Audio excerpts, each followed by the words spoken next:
नमस्कार प्रिय दर्शक बंधुरा रीतास किचेने अनेक अनेक स्वागत जानिए आजके रेसिपि शुरू करছি। आजके माघी पूर्णिमा तार जन्य एकटी निरामिष आइटेम निये चले एसेছি। रेसिपिटी भालो लागले अवश्यई भिडियोटी शुरू थेके शेष अब्दि देखे आमाके लाइक कमेंट एवं सबस्क्राइब करते भूलबेन ना। प्रथमे आमी एकटी कड़ाई बसिए 3 टेबिल स्पून घी दिए फुलकपिगुलो भेजे निচ্ছি। আমি ফুলকপিগুলোকে ঢেকে ঢেকে মজিয়ে নিচ্ছি। দেখতেই পাচ্ছেন কি সুন্দরভাবে মজে আসছে, লাল লাল হয়ে গেছে, ভাজা হয়ে এসেছে। এবার আমি আলুর বাকল ছাড়িয়ে নিয়ে এবার আলুগুলো দিয়ে দিয়েছি। এবার একটু নেড়েচেড়ে ভালোভাবে ভেজে নেব। বন্ধুরা রেসিপিটি ভালো লাগলে অবশ্যই একটি লাইক কমেন্ট এবং সাবস্ক্রাইব করে আমার পাশে থাকার অনুরোধ জানাচ্ছি। এবারে আলু ফুলকপিগুলো নামিয়ে নিচ্ছি। এবার কড়াইতে সাদা তেল দিয়ে ফোড়ন দিচ্ছি গোটা জিরে শুকনো লঙ্কা। এখানে আমি 2 টেবিল স্পুনের মতো সাদা তেল দিয়েছি গোটা গরম মশলা। এবার একটি বাটিতে আমি 2-3 চামচের মতো গোবিন্দভোগ চাল ঘি দিয়ে মেখে রেখেছি।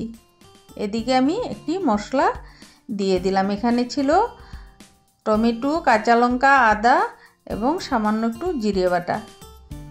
এবার ভালোভাবে নেড়েচেড়ে কষিয়ে নেব। দিয়ে দিচ্ছি 1 টিস্পুন হলুদ গুঁড়ো, 1 টিস্পুন ধনে গুঁড়ো, 1 টিস্পুন জিরে গুঁড়ো দিয়ে ভালোভাবে কষিয়ে নেব যতক্ষণ পর্যন্ত মশলা থেকে তেল ছেড়ে না আসে। দেখতেই পাচ্ছ মশলাটা কষে আসছে। এবারে দিয়ে দেব 1 টিস্পুন কাশ্মীরি লঙ্কার গুঁড়ো। এবারে খুব ভালোভাবে কষিয়ে নেব। দেখতেই পাচ্ছ কালারটা কত সুন্দর চলে এসছে। এবারে আমি আগের থেকে মেখে রাখা গোবিন্দভোগ চালটা দিয়ে দিলাম। এবার একটু নেড়েচেড়ে চালটাকে ভালোভাবে ভেজে নেব। এইভাবে আপনারাও বাড়িতে একবার ট্রাই করে দেখবেন, খেতে অসাধারণ হবে। নিরামিষ একঘেয়ে তরকারি না বানিয়ে এভাবে ভ্যারাইটি একটু বানালে বাচ্চারা খেতে খুব পছন্দ করে। দেখতেই পাচ্ছেন চাউলগুলো ফুলে উঠেছে, তার মানে ভাজা হয়ে গেছে। এবার আমি দিয়ে দিচ্ছি পরিমাণ মতো জল। জলটা ঈষৎ উষ্ণ ছিল। এবার দিয়ে দিচ্ছি ছেলে রাখা মটরশুঁটিগুলো।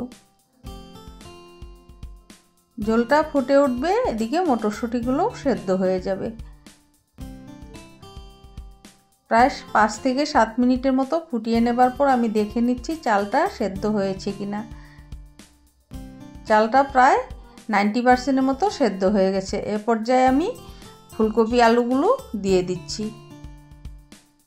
আগের থেকে ভালোভাবে আমি ভেজে রেখেছিলাম, তার জন্য লাস্ট পর্যায়ে ফুলকপি আলুটা দিয়েছি যাতে ভেঙে না যায়।